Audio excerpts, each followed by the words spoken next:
Ticket अब तक मेरा हुआ नहीं है, रिटर्न टिकट आज ही रिटर्न होना है। लैपटॉप वगैरह देखना है। तो अब हम घर की ओर आगे बढ़ रहे हैं। मैं अकेला हूँ, लगभग 100 किलोमीटर कवर करना है। सड़क तो बहुत खूबसूरत कर दिया है। Guys good morning. इस दिल्ली ट्रिप का डे 2 में आपका स्वागत है। तो हम अभी निकल रहे हैं जिस काम के लिए आए थे। ये होटल का डिटेल्स थोड़ा आपको दिखा दे रहा हूँ। ये रहा, ये इनका मेन्यू कार्ड है, इसमें कॉन्टैक्ट नंबर लिखा हुआ है। अगर आप यहाँ रहना चाहते हैं, डिस्क्रिप्शन में डिटेल्स इसका डाल दूँगा। ये रहा कॉन्टैक्ट नंबर, ये रहा मेन्यू कार्ड वगैरह।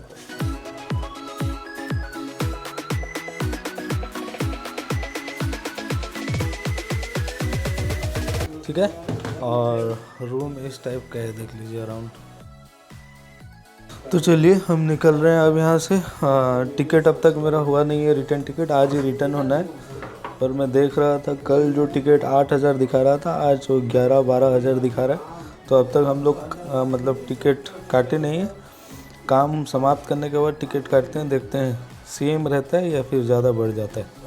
तो चलिए दोस्तों, अब यहाँ से आगे बढ़ते हैं। यहाँ से हम लोग जहाँ जाएंगे लगभग यहाँ से 20 किलोमीटर डिस्टेंस है। अब मेट्रो लेते हैं, मेट्रो लेके आगे बढ़ते हैं।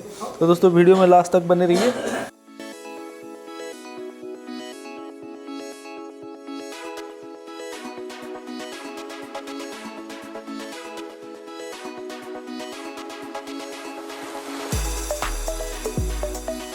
गाइस हम लोग जा रहे हैं उबेर से, क्योंकि मेट्रो से लेट हो सकता था, थोड़ी दूरी पे थी, तो इसलिए हम लोग उबेर से जा रहे हैं।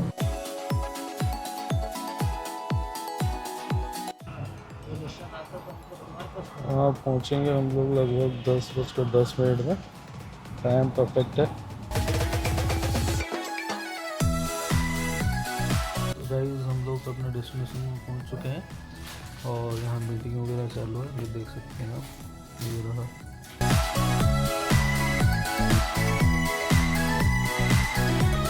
तो गाइस हम लोग जिस काम के लिए आए थे वहाँ कंप्लीट कर चुके हैं, पर फ़्लाइट टिकट मुझे मिल नहीं रहा था। काफ़ी कोशिशों के बाद ऑलरेडी बुक कर दिया हूँ। ये रहा। तो इसका कॉस्ट बहुत ज़्यादा है, लगभग 15,000 के आसपास। हम लोग आते वक्त 3 लोगों का हम लोग को आया था। हम लोग आते वक्त 3 लोगों का लगभग 24,000 आया था, पर एक जन का 15,000 आया है। और शाम के 8 बजे करीब है फ़्लाइट।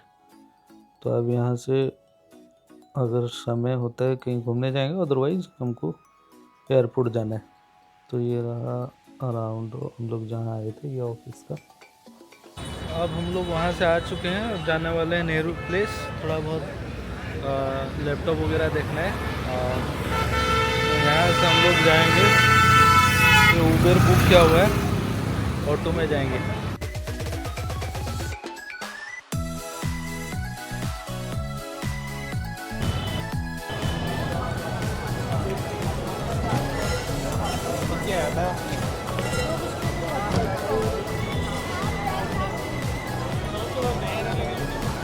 तो गाइस अब हम लोग पहुंच चुके हैं नेहरू प्लेस दिल्ली। ये एशिया का सबसे बड़ा कंप्यूटर मार्केट है।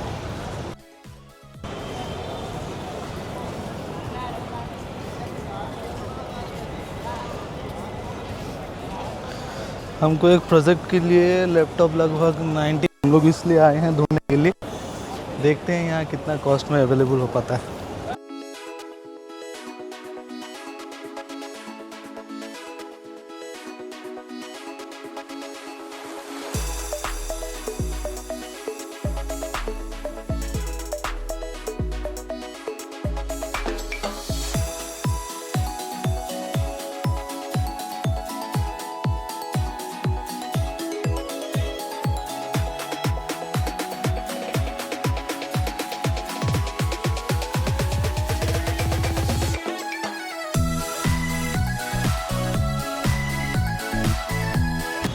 तो गाइज़ यहाँ नेहरू प्लेस में काम समाप्त कर चुके हैं। अब हम एयरपोर्ट के लिए निकलने वाले हैं। यहाँ उबेर में बुक कर चुका हूँ, गाड़ी आ रही है।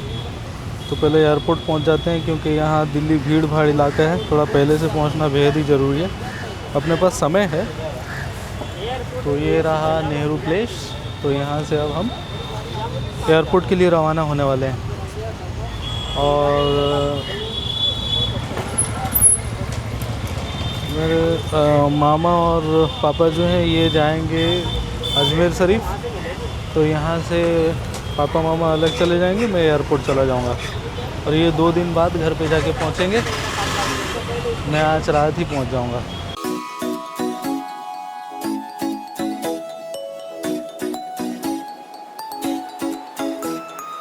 तो गाइज़ अब हम लोग एयरपोर्ट वापस आ रहे हैं और दिल्ली का सफ़र अब समाप्त होने वाला है। तो ये उबेर से जा रहा हूँ। पापा मामा वो अजमेर जाने वाले हैं, तो वो लोग को छोड़ आया हूँ। तो ये रहा आगे का नज़ारा। यहाँ से अप्रॉक्स 16 किलोमीटर है। और बाकी एयरपोर्ट टर्मिनल 1 के लिए हमने बुक की है इंडिगो फ़्लाइट, जो कि इमरजेंसी में बुक किया है। कॉस्टिंग बहुत ज़्यादा है, अप्रॉक्स 15,000 रुपीज़। तो चलिए एयरपोर्ट पहुँचते हैं सीधा।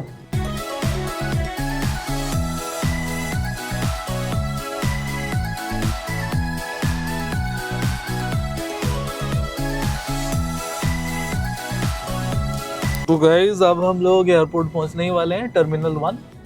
ये लगभग और 500 मीटर है।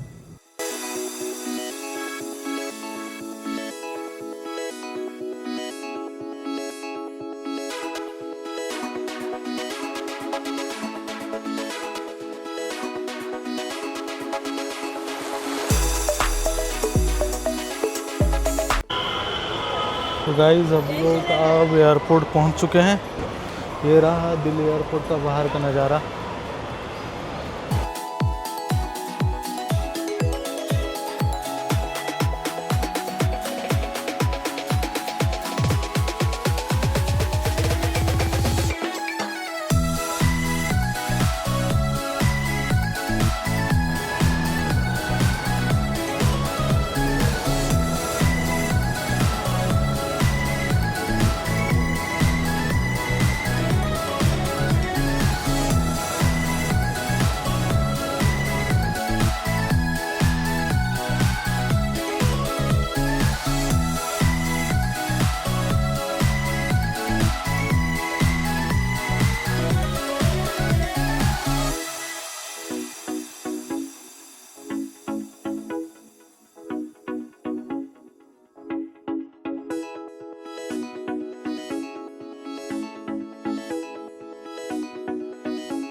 बोर्डिंग के लिए आगे बढ़ रहे हैं।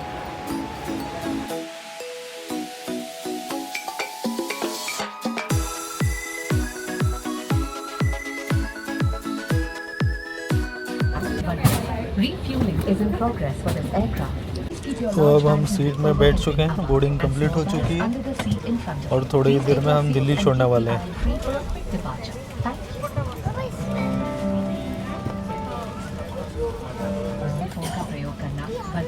Refueling is in progress for this aircraft.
तो गाइज फाइनली भुवनेश्वर में लैंड कर चुका हूँ। अब जा रहा हूँ कार पार्किंग के पास। यहाँ पे कार पार्क किए थे, देखते हैं कितना अमाउंट लेता है।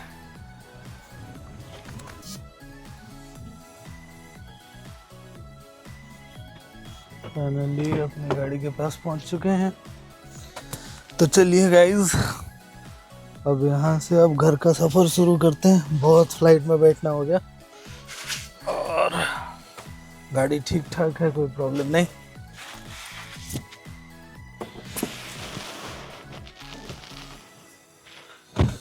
मतलब फ्लाइट जो है बिफोर टाइम पहुँचा दिए, लगभग आधा घंटा पहले फ्लाइट यहाँ पे लैंड कर गई है। तो अब यहाँ से मैं जो जाने वाला हूँ लगभग 150 किलोमीटर, मतलब यहाँ से हम मतलब जाऊँगा वासुदेवपुर। अभी गाड़ी में बैकअप जो बचा है 27% पे हम लोग रख के गए थे।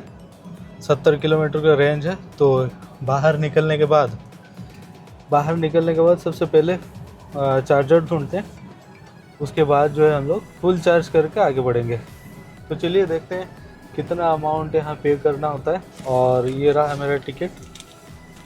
ये टिकट कल 6:40 में रखे थे, आज 10:10 में पहुँचा हूँ यहाँ तक। तो चलिए आगे बढ़ते हैं।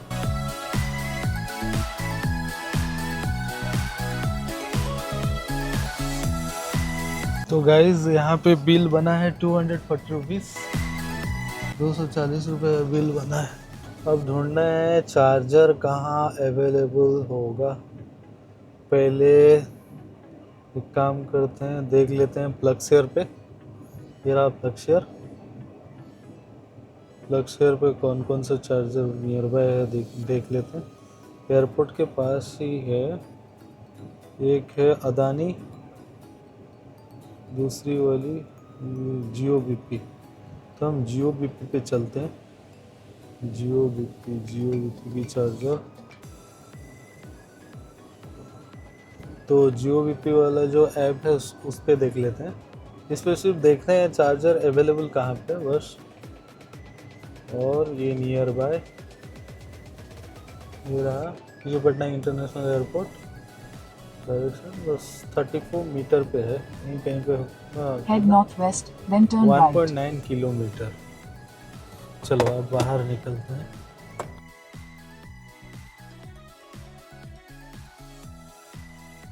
Okay, you turn at Airport Wireless Road.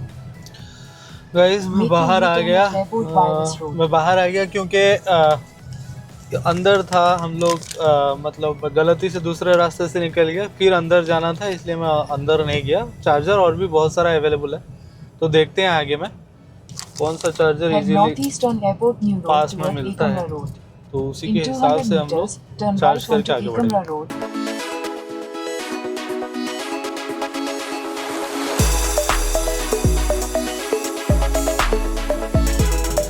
तो चार्जर ऑलरेडी कनेक्टेड हो चुका है। अब 24% में हम लोग लगाए हैं। और ये रहा जियो बीपी का चार्जर। ये एस्प्लेनेड मॉल में है, भुवनेश्वर का सबसे बड़ा मॉल। ये शायद दीपावली के लिए इसे सजाया गया है। तो अब मैं रिकॉर्डिंग बंद करके चलता हूँ कुछ नाश्ता वास्ता करने के लिए। नाश्ता वास्ता करने के बाद जो है फिर घर के लिए रवाना होना है, क्योंकि समय बहुत ज़्यादा हो चुका है। अभी ब्लॉगिंग करने का और समय नहीं है। देखता हूँ यहाँ थोड़ा बहुत कुछ टिफ़िन वगैरह मिलता है, और टिफ़िन करने के बाद फिर सीधा जो है आगे बढ़ने वाला हूँ। और बाकी जो फ़्लाइट का सफ़र रहा, दोनों तो नाइट में ही सफ़र किया। सबसे पहले जो गए थे एयर इंडिया, विस्तारा का फ़्लाइट था जो कि ऑपरेटेड बाय एयर इंडिया। तो उस पे जो था आपका सबसे ख़ास ट्रीटमेंट था, और उसमें कॉम्प्लीमेंट्री भी बहुत कुछ था और बहुत ज़्यादा फैसिलिटीज़ था। उसके मुकाबले इंडिगो कुछ भी नहीं था, और दोनों ही बिफोर टाइम पहुँचाए। जब जाते वक्त भी बिफोर टाइम और आते वक्त भी बिफोर टाइम ही पहुँचा हूँ। तो सफ़र बहुत सही था, और जाते वक्त भी टिकट बहुत ज़्यादा और आते वक्त और भी उससे ज़्यादा। तो चलिए रास्ते में जाते हुए बात करेंगे। और बाकी जो है अभी चलता हूँ, डिनर वगैरह कुछ अगर करना है करके आगे बढ़ता हूँ। तो गाइज चार्ज समाप्त हो चुका है। हमने कनेक्ट किया था 24% पे और अब 80% हो गया है चार्ज कंप्लीट। लगभग हाफ एन आवर लगा है 24% टू 80%। तो अब हम घर की ओर आगे बढ़ रहे हैं। अभी समय हो रहा है 11:30। तो कितना समय लगता है देखते हैं। यहाँ से अप्रोक्स 150 किलोमीटर दूरी पे है। मैं अकेला हूँ क्योंकि पापा मामा जो हैं वो अजमेर चले गए। वो वापस आएंगे अजमेर में ज़ियारत करके, उसके बाद में वहाँ से डायरेक्ट वापस आएंगे।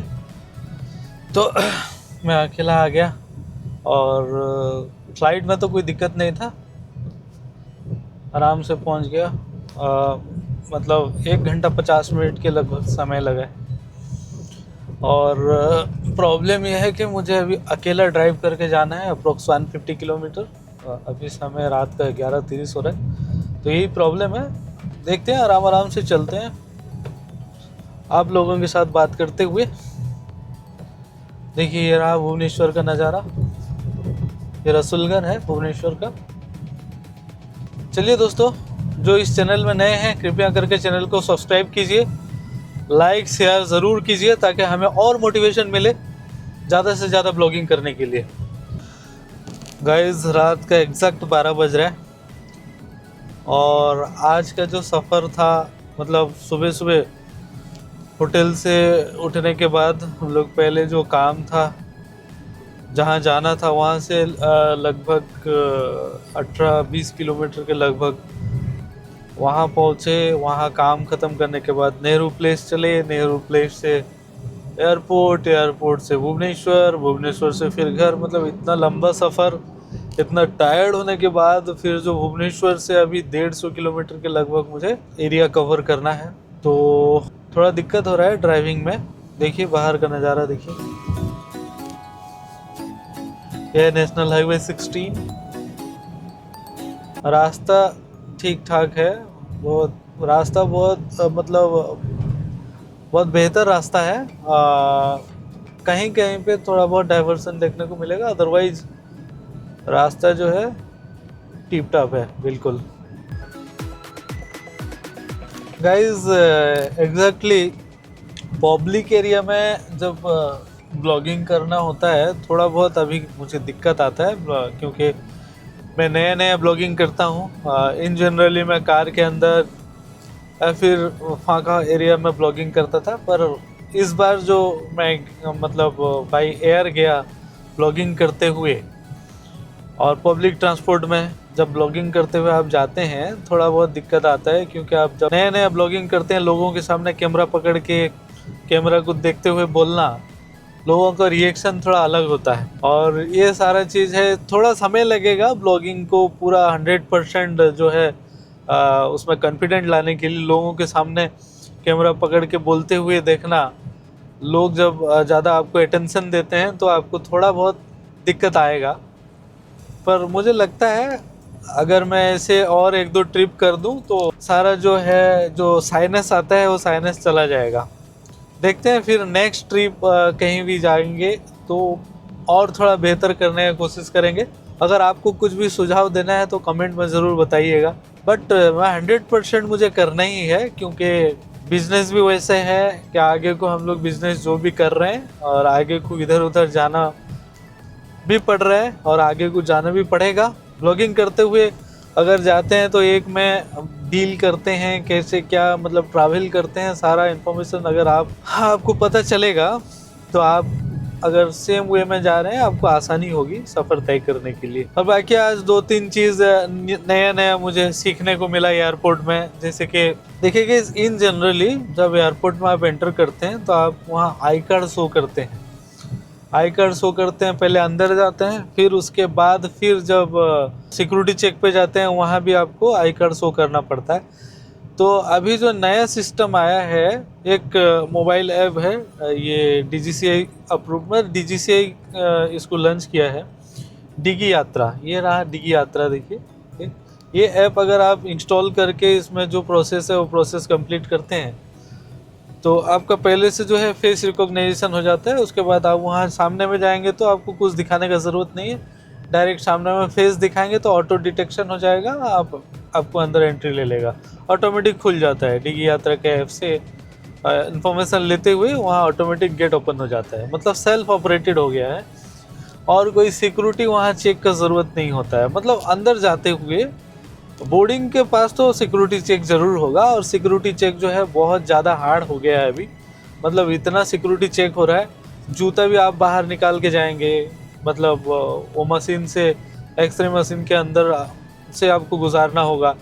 और बाकी तो बेल्ट वगैरह पहले भी खोलते थे, मतलब इन जनरली सारा चीज़ होता था। अभी और थोड़ा तगड़ा हो गया है, मतलब थोड़ा बहुत कहीं डाउट आया तो एक्सरे मशीन में डाल के उसको बाहर निकालिए। और मेरा जो कैमरास वगैरह ज़्यादा कैरी करता हूँ, तो कैमरा में और छोटा सा कैमरा बैग में जो ये वाला है, ये वाला इसके अंदर कैमरा था, फिर उसको सिक्योरिटी चेक में रुका दिया, फिर बाद में जो है बोले कि कैमरा खोल, मतलब ये बैग खोल के दिखाओ छोटा सा, इसके अंदर है क्या, फिर उसको देखने के बाद छोड़ा। तो ये सारा अभी सिक्योरिटी चेक बहुत हार्ड हो गया है। और आपका दिल्ली एयरपोर्ट जो है और भी खूबसूरत हो गया है, बहुत ही खूबसूरत लग रहा है दिल्ली एयरपोर्ट देखने में। भुवनेश्वर एयरपोर्ट को और ज़्यादा डेवलप होना है। और एक चीज़ है, आप अगर रेगुलर यात्रा करेंगे बाई एयर, मतलब फ़्लाइट में रेगुलर यात्रा करेंगे, तो आपको लोगों के सामने अगर आप कुछ मतलब ब्लॉगिंग वगैरह करते हैं, उसमें साइनेस थोड़ा बहुत कम हो जाता है। और मैं कोशिश करूँगा कि आगे को और ज़्यादा से ज़्यादा बाई एयर में सफ़र करूँ, और कोशिश करता हूँ कुछ दिन बाद मतलब एक इंटरनेशनल ट्रिप करने के लिए, मतलब इंडिया के बाहर के लिए एक ट्रिप करेंगे, देखेंगे कोई अच्छा खासा कंट्री जहाँ पे आपको कुछ सीखने का चीज़ मिलेगा और अच्छा खासा व्यूज़ आएगा, तो उस हिसाब से प्लानिंग करेंगे बहुत जल्द। और अभी तो है बिजनेस की वजह से, जॉब की वजह से अभी बाहर जाना मुश्किल हो रहा है, तो देखते हैं, कोशिश करते हैं जल्द से जल्द। मगर मुझे ब्लॉगिंग तो कंटिन्यू करना है। ब्लॉगिंग में मतलब जो इंटरेस्ट है और ब्लॉगिंग में जो मज़ा है वो दूसरे किसी में नहीं है। और बिजनेस करते हुए ब्लॉगिंग करते रहिए, तो एक तो अपना बिजनेस होता ही रहेगा, दूसरे में कुछ लोगों तक इन्फॉर्मेशन भी पहुंचेगा, उसके साथ साथ हमको आगे ब्लॉगिंग के ज़रिए से, यूट्यूब के ज़रिए से अपना जो नया नया बिजनेस हम लोग लॉन्च कर रहे हैं, उसको भी प्रमोशन ठीक ठाक हो पाएगा और उससे इनकम भी थोड़ा बहुत हो जाएगा। देखिए, आप अगर बालेश्वर हम यहाँ से जाते हैं तो यहाँ से 150 किलोमीटर एग्जैक्ट है, पर 50 किलोमीटर अभी माइनस कर दीजिए क्योंकि हमको भद्रक में रुकना है। भद्रक मतलब वासुदेवपुर, भद्रक के करीब करीब है, तो और हमको लगभग 100 किलोमीटर कवर करना है। तो गाइस यहाँ रुके हैं, थोड़ा से चाय पीते चलेंगे क्योंकि नींद आ रही है बहुत जोर।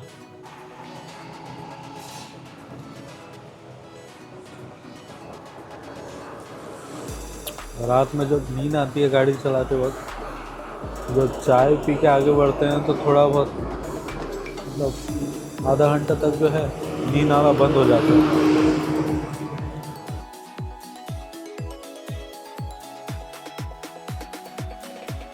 अभी रात का 1:30 हुआ है, 1:30 बजे रात को अब भद्रक पास हो रहे हैं। ये रहा भद्रक का नज़ारा मिडनाइट को।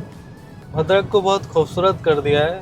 नेशनल हाईवे कंप्लीट हो चुका है भद्रक के, मतलब भद्रक से पहले, भद्रक के बाद जो है नेशनल हाईवे में जहाँ जहाँ पर लाइट्स चाहिए, मैक्सिमम जगह पे जो है लाइट्स लगा हुआ है। बहुत खूबसूरत लग रहा है नाइट व्यू। और मुझे ज़्यादा से ज़्यादा आधा घंटा का समय लगेगा, मतलब 2 बजे के करीब करीब मैं वासुदेवपुर पहुंचने वाला हूं।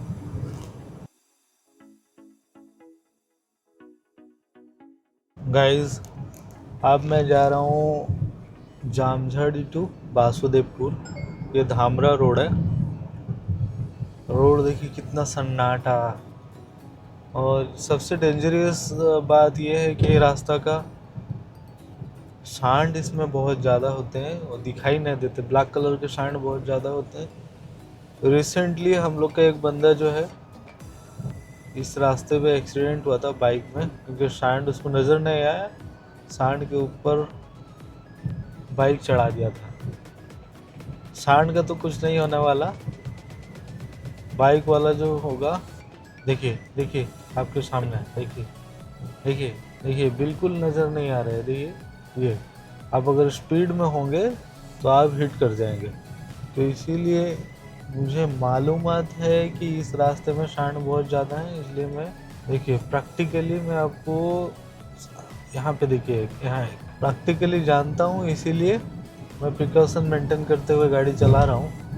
अदरवाइज कोई नया बंदा आएगा तो सेम हालत होगा, बाइक हो या कार।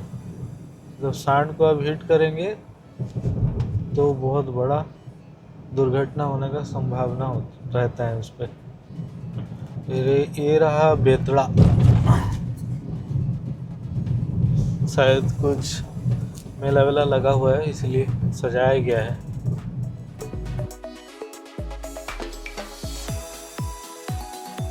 बस इधर उड़ीसा वाला यात्रा चल रहा है इसीलिए सजाया गया है। आज के डेट में भी यात्रा देखने के लिए कितने लोग हैं, देखिए ये बंदा भी शायद यात्रा देखने आया है। देखिए गाइस, हम भुवनेश्वर से निकले थे 80% पे, और यहाँ और थोड़ा और 2-4 किलोमीटर बाकी है, पर अभी 14% चार्ज बचा हुआ है, क्योंकि मैं थोड़ा तेज़ी से आया हूँ फुल एयर कंडीशन के साथ। बैटरी बैकअप जो है थोड़ा ज़्यादा जो है कंजप्शन होता है, इसीलिए आपको अगर मतलब कहीं पे चार्जिंग स्टेशन दूरी पे हो तो आप वहाँ पे स्लोली पेडल करेंगे तो सही होगा। बास्तेपुर म्यूनिसिपैलिटी वेलकम्स यू। देखिए ये यहाँ से म्यूनिसिपैलिटी शुरू हो जाता है। अच्छा लाइटिंग का व्यवस्था किया है।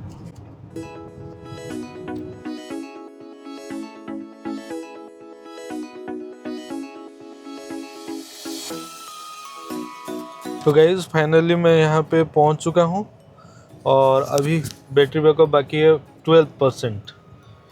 80% से 12% तक आया है,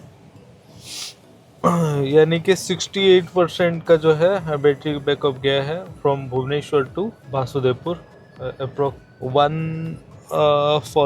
160 किलोमीटर हो जाएगा, लगभग 160 किलोमीटर हो जाएगा।